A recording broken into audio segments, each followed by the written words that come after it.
নমস্কার, এমজিআর কিচেনে সকল বন্ধুদের স্বাগত জানাই। বড়দের প্রণাম জানিয়ে আজকে ভিডিও শুরু করছি। আজকের ভিডিও হবে কাঁচা টমেটোর চাটনি। আসুন তাহলে ভিডিওটা শুরু করি। রেসিপিটা ভালো লাগলে বন্ধুদের লাইক করার অনুরোধ রইল। কাঁচা টমেটো ধুয়ে আমি এইভাবে কেটে নিয়েছি। কড়াতে দিয়ে দিচ্ছি সর্ষের তেল।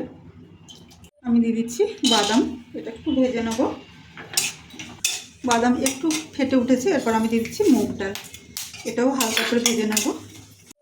মুগ ডাল বাদাম সতে করার পর দিয়ে দিচ্ছি 1 চামচ মতো জিরে, এটাও ভেজে নেব। জিরে ভাজা আর বাদাম মুগ ডালের একটা ভাজা গন্ধ বেরিয়েছে। এরপর আমি দিয়ে দিচ্ছি আদা 2 ইঞ্চি মতো আর কিছু লঙ্কা, এটা আমি হালকা সতে করে নেব।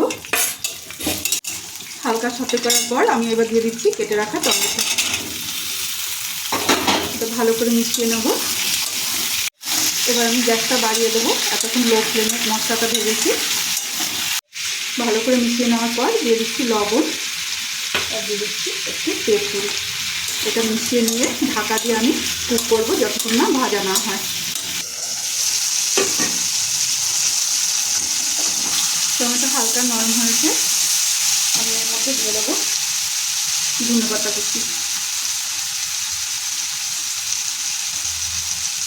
এটা দিয়ে মিশিয়ে নেব।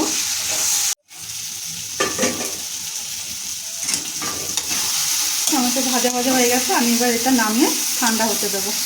ঠান্ডা করে নিয়েছি, এবার আমি গ্রাইন্ড করে নেব। আমি একটা ছোপ তৈরি করে নেব। দিচ্ছি সর্ষে আর শুকনো লঙ্কা, দিয়ে দিচ্ছি 1 চামচ মতো বিউলির ডাল, এবার দিয়ে দিচ্ছি হিং, এটাও ভেজে নেব।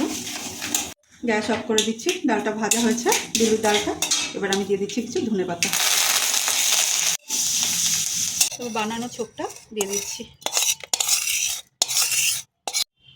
ভালো করে মিশিয়ে নেব। কাঁচা টমেটো চাটনি ভালো লাগলে লাইক করুন, শেয়ার করুন, সাবস্ক্রাইব করুন। সবাই সুস্থ থাকুন, ভালো থাকুন। আবার আসবো নতুন আর একটা ভিডিও নিয়ে।